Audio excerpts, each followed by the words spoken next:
In this lesson, we're going to look at the settings page and start to go over some of the basic settings that are important for you as a YouTuber. So in the YouTube Studio, you'll find this just by clicking the settings button, and you'll find a lot of these general settings pop up.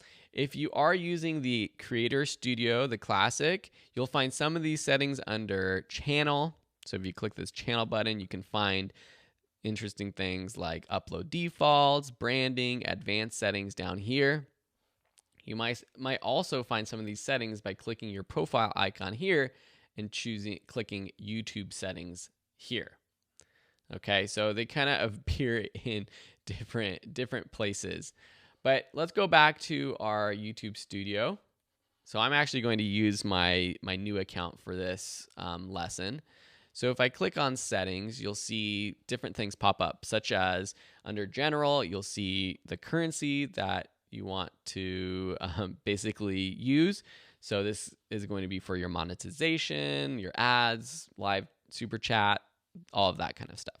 You can choose your default creator experience. So if you want to stick with YouTube Studio, this is it's going to open up the YouTube Studio beta option whenever you go to your studio. Or if you want to go back to Creator Studio every time, just set that as your default preference. If you click on channel, you have different things like keywords.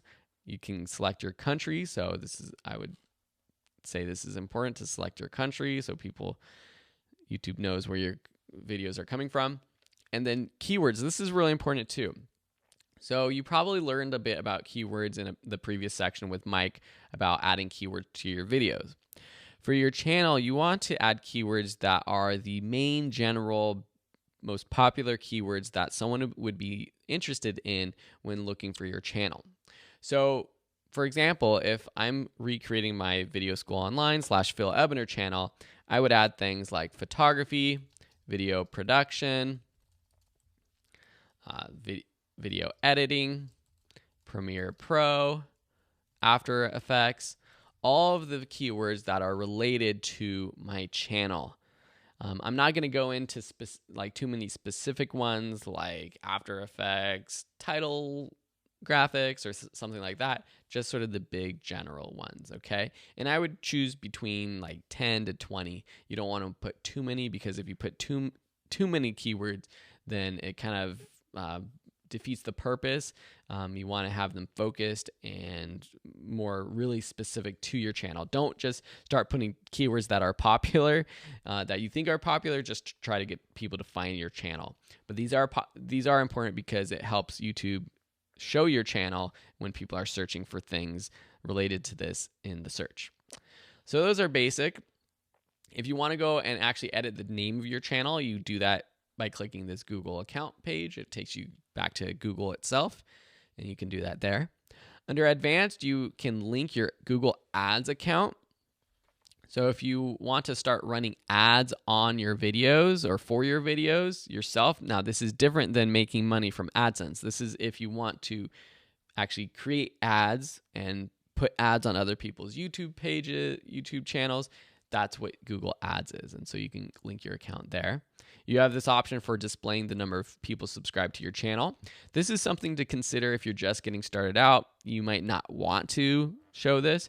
If you only have a few hundred subscribers or less than 1,000, it might be a disincentive for people to actually subscribe to your channel, because the people, and this is just the hard truth, is people are more likely to subscribe to a channel if it already has a lot of subscribers.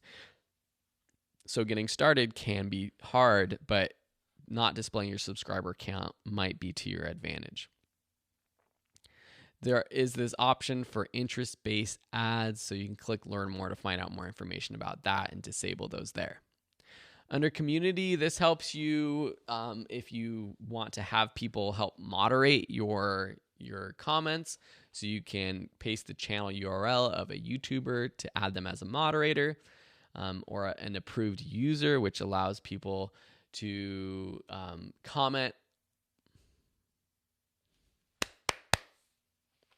Or if you have someone who is posting comments to your videos, such as things that have web links or things like that, that might be seen as spam or blocked by YouTube as spam, but you want those to be approved automatically, you can add those users here. If someone is consistently spamming your page, you can block them here. So you can actually just copy the channel URL for that user and paste it here. I have several users who just consistently were spamming me, and I've added as hidden users here. Or blocked words.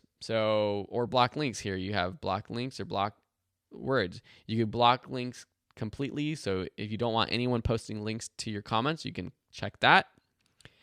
And for blocked words, say there's specific words, you cuss words or whatever it could be, you can block those words, and those comments will automatically be hidden. You also have defaults. So you can turn on comments for all your videos or your channel, or disable comments. You can have comments be only held for review. So not all your comments are going to show up until you review them. You can also do this with messages in your live chat. So this is probably a good thing to turn on, because if you're doing live streaming, it's hard to control what people are saying. So holding inappropriate chat messages for review automatically is probably a good idea. With all of these things, you want to click save when you're done.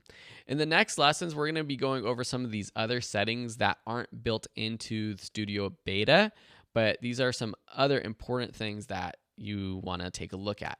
But for now, go through these basic settings, change the ones that you want, and we'll see you in the next lesson.